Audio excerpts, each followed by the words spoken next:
Hi, I'm Mike Wayne. Welcome to Truck Crash Debrief.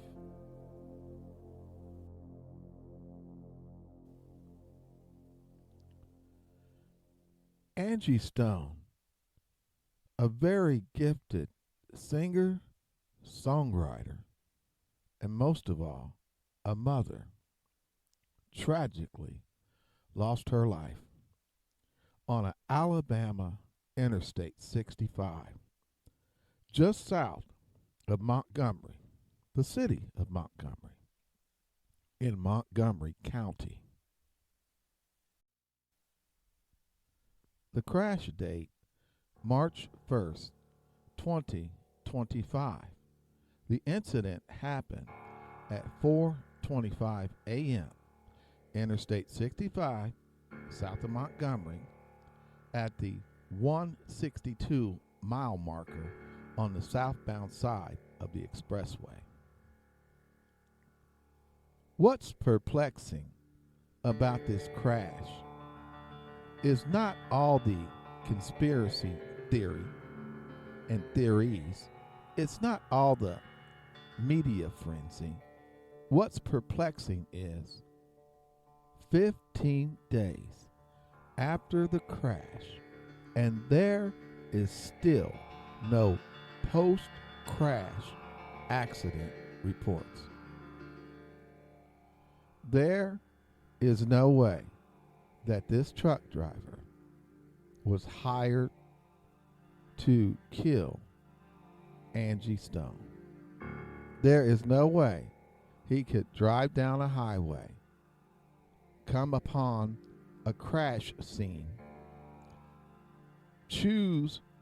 single out Angie Stone, and run her over. He lost control of his vehicle. We don't know why, but he lost control of his vehicle. And this is a terrible, terrible tragedy.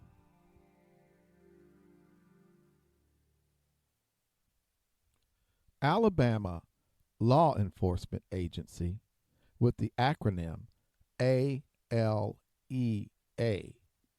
had Alabama state troopers respond to the crash scene. ALEA, Alabama Law Enforcement Agency, stated, calling this a two-collision vehicle crash on I-65 that began with a single vehicle crash near the mile marker 162, 5 miles south of Montgomery City limits in Montgomery County. Alabama Law Enforcement Agency confirmed the Mercedes-Benz van Stone was a passenger in overturned. After that, the van was struck by a commercial vehicle. That commercial vehicle is owned by CRST. CRST headquarters is located in Cedar Rapids, Iowa. CRST would not confirm or deny involvement. TruckersReport.com, however, does confirm that CRST is the trucking company involved in the crash that singer Angie Stone's life was taken away. At the time of this video, 15 days have passed with no release of crash incident report, which are public. The Federal Motor Carrier Safety Administration requires accidents to be registered. It reads from the Federal Motor Carrier Safety Administration, motor carriers whose vehicles have been in an accident in the last 365 days must provide a accident register. All carriers involved in an Federal Motor Carrier reportable crash in the past year must retain an accident register or report. A reportable crash is one in which a vehicle was towed from the scene or an injury or fatality occurred. Records must be kept for 3 years.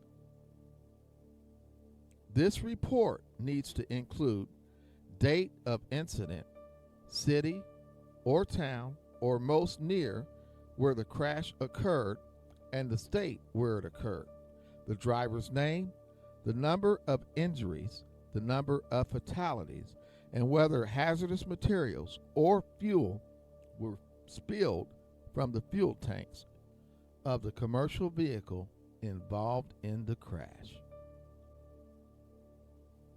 The role of the federal regulations in commercial vehicle incidents and accidents, the Federal Motor Carrier Safety Administration regulations, particularly under Regulation 49 CFR 396 of the regulations, outline the requirements for inspections, repair, and maintenance of commercial motor vehicles.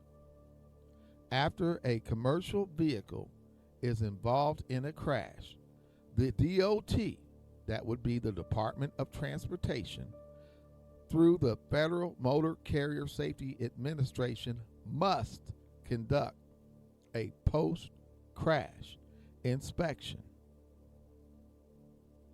CRST is registered with the Federal Motor Carrier Safety Administration under the legal name of CRST Expedited Inc., doing business as CRST, the Transportation Solution Incorporated. They have 4,362 power units or trucks, and they have 4,082 drivers. Records show in the last 24 months, CRST has had 6,788 inspections. Of those inspections, 4,264 were vehicle inspections. 807 of those 4,264 vehicles were placed out of service.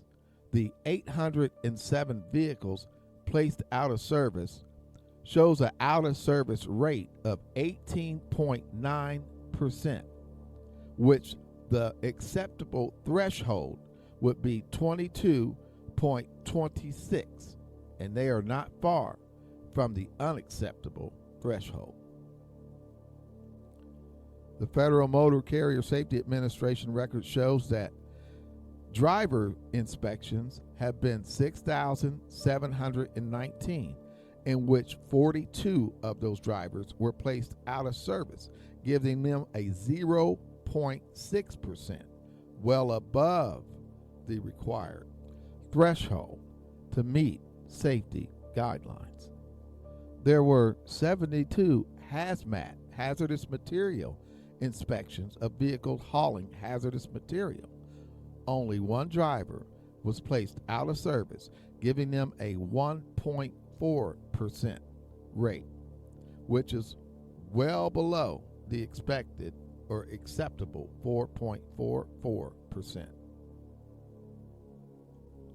Here is where the problem is. CRST has been involved in 287 crashes in the last 24 months. In those crashes, 190 vehicles were towed away. In those crashes, 90 people were injured.